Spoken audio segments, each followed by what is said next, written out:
Bismillahirrahmanirrahim. Assalamu alaikum. My name is Ishan Khalid and we are about to start Web Design and Development lecture number 4. आज के इस lecture में हम बात करेंगे वेब पेजेस के बारे में कि स्टैटिक वेब पेजेस क्या होते हैं, डायनामिक वेब पेजेस क्या होते हैं और क्लाइंट साइड स्क्रिप्टिंग क्या होती है और स्क्रिप्टिंग क्या होती है और सर्वर साइड स्क्रिप्टिंग क्या होती है। तो चलिए स्टार्ट करते हैं वेब पेजेस के साथ। Web page is a document available on world wide web. Web page एक ऐसा डॉक्यूमेंट है जो कि वर्ल्ड वाइड वेब पे अवेलेबल होगा। ठीक है। Web page are stored on web server and can be viewed using a web browser. एक वेब ब्राउज़र के थ्रू अगर आप कोई साइट ओपन करते हैं और जो भी आपको डिस्प्ले शो करेगा, अगर वो बिल्कुल वो जो भी आपको चीज़ शो करेगा वो आपके लिए एक वेब पेज है। A web page can contain huge information including text, graphics, audio, video and hyperlinks. आपके पास वेब पेजेस के अंदर टेक्स्ट भी हो सकता है, इमेजेस भी हो सकते हैं, ग्राफिक्स की कोई भी चीज़ जैसे एनिमी भी हो सकता है कोई भी, और ऑडियो भी हो सकता है, वीडियो भी, और हाइपरलिंक्स। अब हाइपरलिंक्स क्या है? जैसे आप फेसबुक की एक एग्जांपल लेते हैं कॉमन सी, किसी का प्रोफाइल नेम आ रहा होता है, किसी ने कोई पोस्ट लगाई है, आपको कोई फ्रेंड है उसका प्रोफाइल नेम आ रहा होता है पोस्ट के ऊपर, तो जब आप उसके नेम पे क्लिक करते हो तो वो उस आपको उसकी प्रोफाइल पे ले जाता है। मतलब कि वो एक पेज पे था सामने जो आपके बिल्कुल डिस्प्ले हो रहा था, जब आपने उस पर नाम पे क्लिक किया तब वो आपको उसकी प्रोफाइल पे ले गया, मतलब एक और पेज पे ले गया। तो ऐसे लिंक्स को बोलते हैं हम hyper links. These hyper links are linked to other web pages. ये हाइपर लिंक्स लिंक कर रहे होते हैं दूसरे वेब पेजेस के साथ। Collection of linked web pages on a web server is known as website. अब ऐसे डिफरेंट पेजेस को मिला के हम एक वेबसाइट बना देते हैं।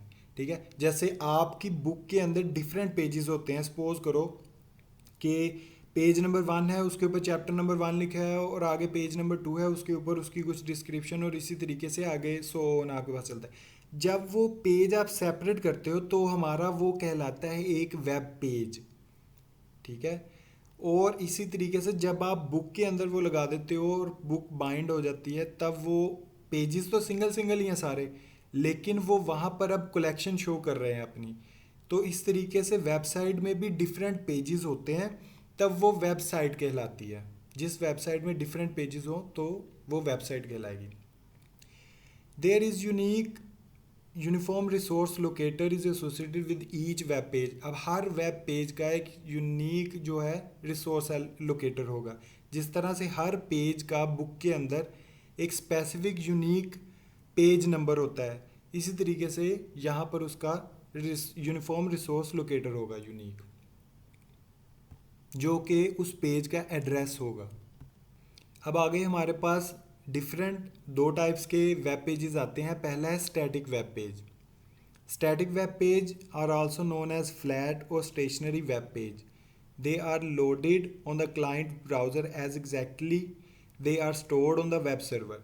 जिस तरह से वेब सर्वर पे पेज अपलोड किया होगा या बना के आपने HTML में रखा है या किसी ने भी, तो वो as it is client side पे शो होगा एज इट इज़, जो भी उसके अंदर लिखा हुआ है। Such web pages contain only static information. ऐसे वेब पेजेस के अंदर स्टैटिक इन्फॉर्मेशन मतलब जो इन्फॉर्मेशन चेंज नहीं हो रही, मतलब जो इन्फॉर्मेशन पहले है वही बाद में है। आप एक दफ़ा बंद करोगे दोबारा ओपन करोगे तो वही चीज़ आपको शो होगी। तो ऐसे पेजेस जो होते हैं हमारे पास वो स्टैटिक वेब पेजेस होते हैं। User can only read the information but can not do any modification और इंटरेक्ट विद द इंफॉर्मेशन।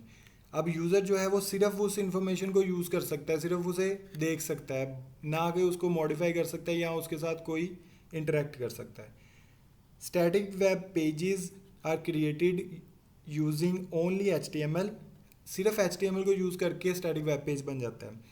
और HTML का तो आपको पता है कि हाइपरटेक्स्ट मार्कअप लैंग्वेज होती है, जो कि हम पेजेस को स्ट्रक्चर जिन जो पेजेस का होता है उसे क्रिएट करने के लिए हम HTML यूज़ करते हैं। इसके बारे में आगे भी लेक्चर्स आएंगे कि किस तरह से हम बनाएंगे HTML के pages.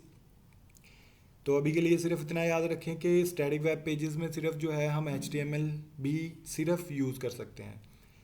Static web pages are only use when the information is no more required to be modify. ऐसी जगह पे हम स्टैटिक पेज बनाते हैं जहाँ पर जो इन्फॉर्मेशन है वो यूज़ चेंज नहीं हम कर सकते इन्फॉर्मेशन को दोबारा, मतलब कि ऐसी इन्फॉर्मेशन जो बार बार चेंज ना होने वाली हो उसे हम स्टैटिक वेब पेज पे बना के और वो इसे अपलोड कर देते हैं और वो as it is client side पे शो हो जाएगा जो भी उसके अंदर इन्फॉर्मेशन होगी। सपोज जैसे कोई रिसर्च पेपर है, अब मैंने अपना रिसर्च पेपर पब्लिश करना है और मैंने अपनी वेबसाइट पे लगा दिया, अब वो सिर्फ मैं चेंज कर सकता हूँ, वो भी सिर्फ बैकएंड से।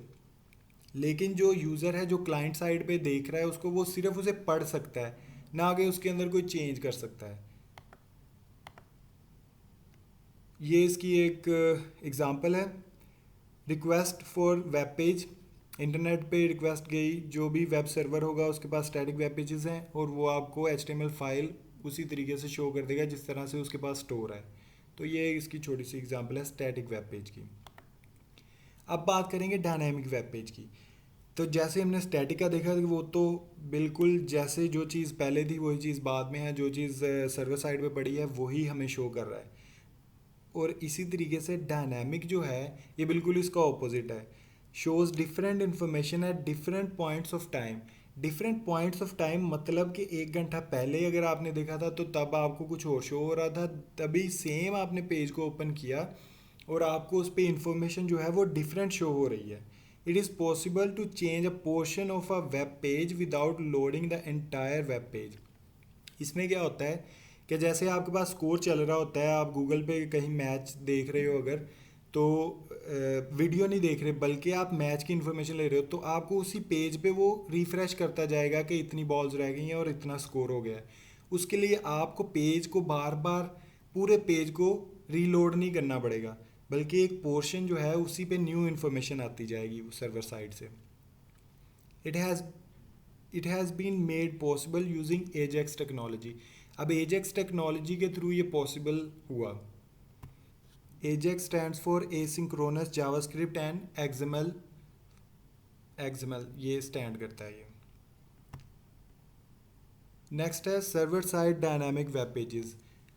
क्लाइंट साइड और सर्वर साइड का आपको कंसेप्ट पता होना चाहिए। ये है क्लाइंट साइड, जो वेब ब्राउज़र या आप लैपटॉप पे कोई भी एक नॉर्मल जो यूज़र है वो यूज़ करता है इंटरनेट को, और सर्वर साइड ये है। तो ये क्लाइंट साइड और ये server side. Client side dynamic web pages कैसे होंगे? It is created by server side scripting. यहाँ पे वर्ड आया है सर्वर साइड स्क्रिप्टिंग। स्क्रिप्टिंग के बारे में हम आगे भी देखेंगे कि स्क्रिप्टिंग क्या होती है और किस तरह से हम यूज़ कर सकते हैं इसको। There are several sorry there are server side scripting parameters that determine how to assemble a new web page, which also include setting up of more client side processing।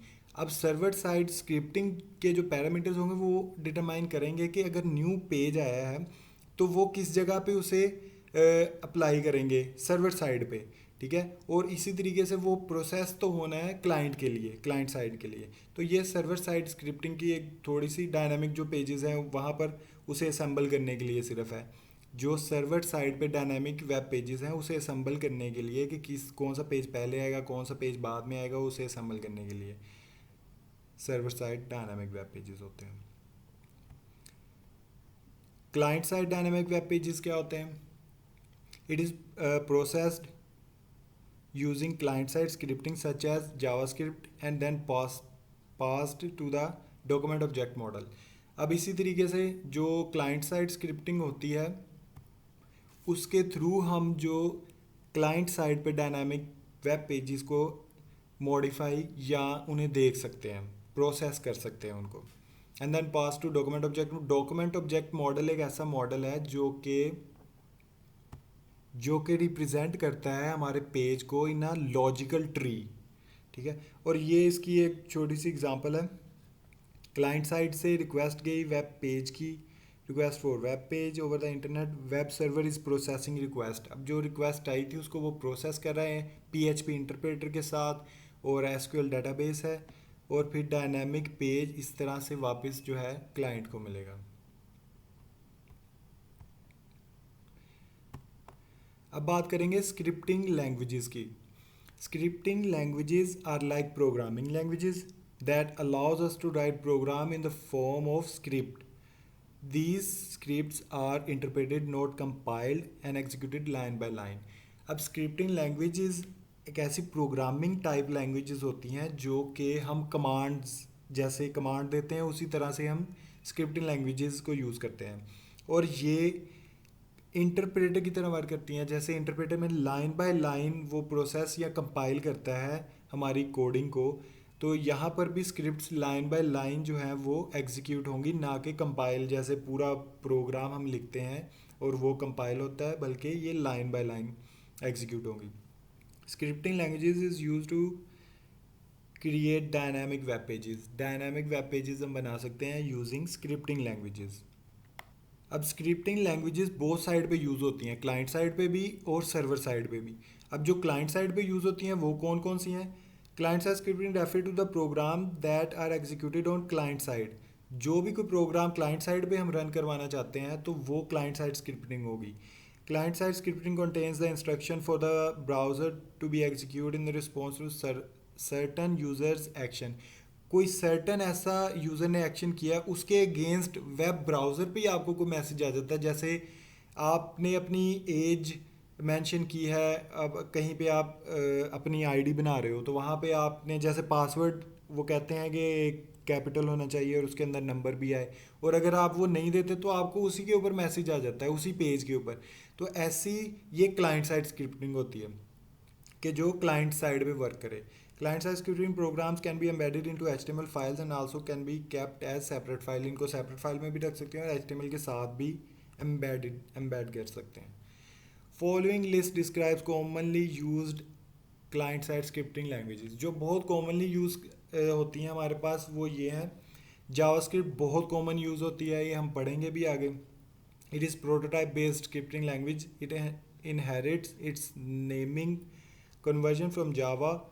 All JavaScript files are stored in file having .js extension। JavaScript एक most commonly use language है जो server side पे हम use करते हैं कुछ messages show करवाने के लिए। जैसे मैंने आपको पिछले अलर्ट शो करवाने के लिए हम जावास्क्रिप्ट यूज़ करते हैं। कोई प्रोग्रामिंग अपने पेज के अंदर हमने लानी हो तो वो जावास्क्रिप्ट के थ्रू हम अप्लाई कर सकते हैं। नेक्स्ट है हमारे पास action script. Action script object oriented programming language की तरह है। ये वेबसाइट्स बनाने के लिए यूज़ करते हैं हम, और software target adobe flash player, जो जिसमें ऐसे सॉफ्टवेयर जो एडोब फ्लैश प्लेयर पे वर्क करते हैं वो वहाँ पर भी हम एक्शन स्क्रिप्ट को यूज़ करते हैं। फिर हमारे पास Dart. It is an open source web programming language develop by Google. ये गूगल ने रिप्रेजेंट की थी। It release on source to source compiler to JavaScript. ये सी टाइप लैंग्वेज है और ये गूगल ने इन्वेंट की, और ताकि मोबाइल डेस्कटॉप पे ये कहीं भी यूज़ की जा सकती है। और उसके बाद है वीबी स्क्रिप्ट। ये एक open source web programming language है जो कि डेवलप बाय माइक्रोसॉफ्ट। माइक्रोसॉफ्ट ने वीबी स्क्रिप्ट इंट्रोड्यूस करवाई।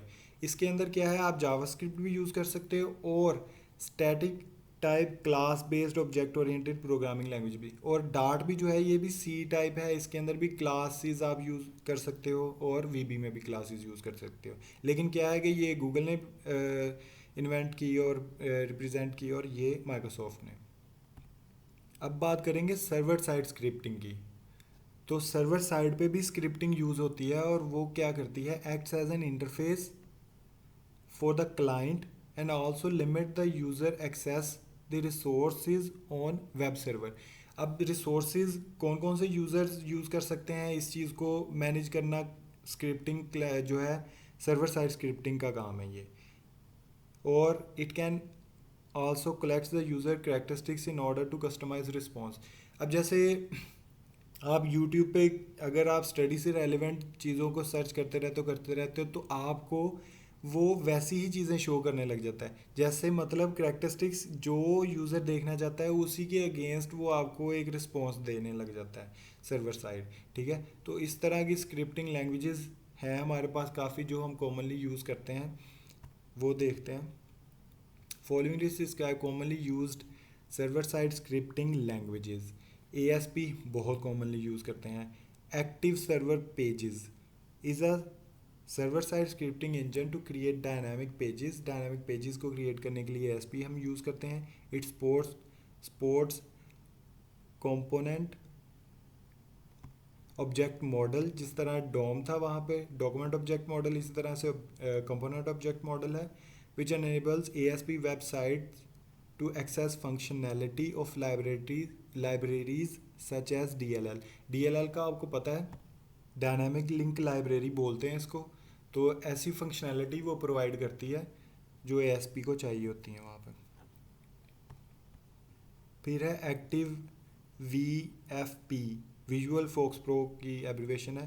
इट इज़ सिमिलर टू, जैसे हमारे पास PHP है, PHP वर्क करती है, उसी तरीके से एक्टिव VFP भी वर्क करती है। ये यूज़ करते हैं हम डायनामिक वेब पेजेस क्रिएट करने के लिए। It uses native Visual FoxPro language and database, और ये दोनों चीज़ें इसके अंदर यूज़ होती हैं। ASP.NET है, it is use to develop dynamic websites, web applications and web services. ये तीनों वो डेवलप करने के लिए यूज़ करते हैं और बहुत कॉमनली यूज़ करते हैं ये। डायनामिक जो वेबसाइट्स हैं उन्हें भी, जो एप्लीकेशंस हों वेब पर, उन्हें भी ये डिज़ाइन करती है और वेब सर्विसेज भी प्रोवाइड करती हैं। नेक्स्ट है हमारे पास जावा।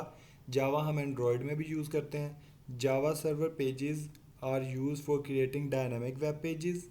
The Java code is compiled into bytecode and run by Java virtual machine।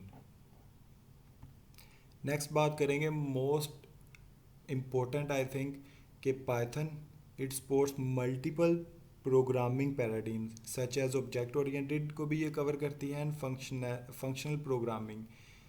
It can also be used as non-scripting languages using third-party tools such as py2exe and pyinstaller। इसको scripting के तौर पे भी use कर सकते हैं और non scripting के तौर पे भी यूज़ कर सकते हैं हम, जो कि ये दो वर्जन्स आपको प्रोवाइड करेंगे ये फैसिलिटी। और लास्ट है हमारे पास web DNA। It is also a server side scripting languages with an embedded database system, जिसके साथ एम्बेडेड डेटाबेस सिस्टम आपको मिलेगा। तो ये थी हमारे पास कुछ सर्वर साइड स्क्रिप्टिंग लैंग्वेजेस जो मोस्ट कॉमनली यूज़ होती हैं, और इससे पहले हमने क्लाइंट साइड स्क्रिप्टिंग के बारे में बात किया है। तो आज का यही लेक्चर है हमारा। आई होप कि आपको अच्छे तरीके से समझ आई हो। नेक्स्ट लेक्चर में हम और चीज़ों को डिस्कस करेंगे। तब तक के लिए अल्लाह हाफिज़।